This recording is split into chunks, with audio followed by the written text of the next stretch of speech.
Today ay papalitan ko na itong earpods nitong JBL Quantum 100.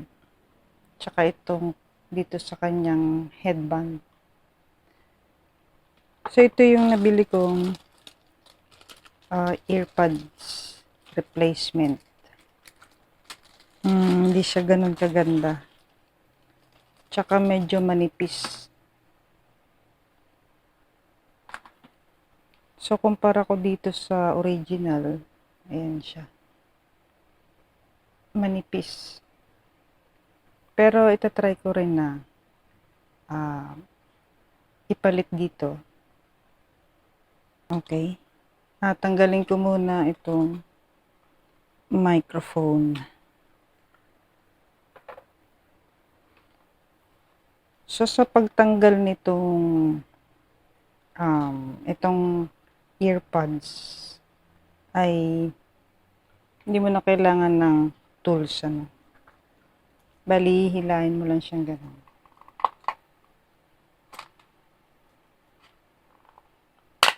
Yan. Tanggal na siya. Kabila.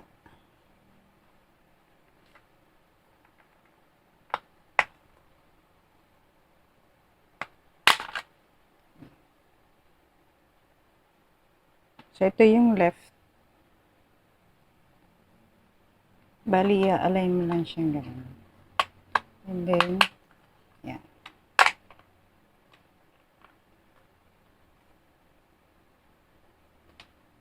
Okay na siya. Ganon din dito sa kabila. Bali, kakapain mo lang yung dito kung nakatama na siya sa mga butas, ano. And then, push mo lang.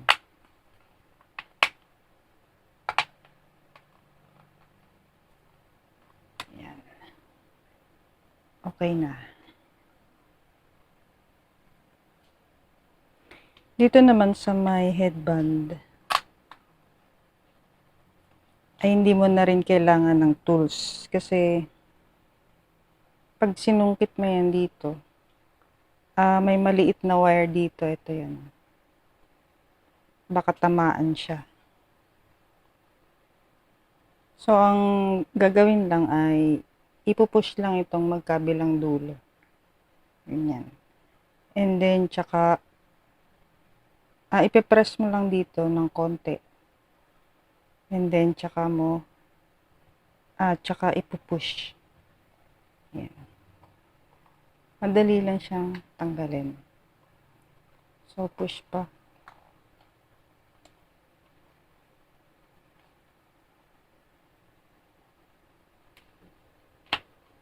Yun, tanggal na.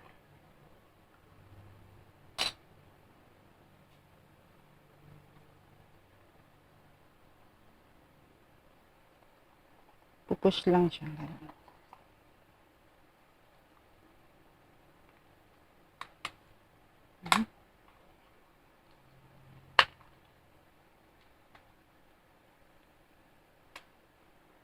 Yung sinasabi kong wire.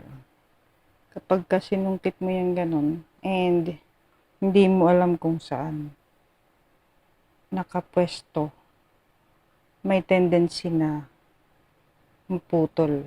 Okay? So, ito ay merong dikit. Meron siyang pandikit or parang double-sided tape. So, tanggalin ko lang.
Okay na siya.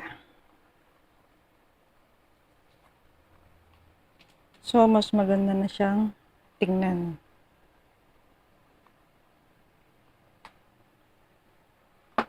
So, tinry ko siyang isuot. Ay. And okay naman siya. Kaso mas maganda yung feel nitong original na.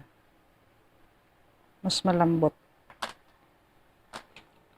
Okay, thank you for watching and see you next time.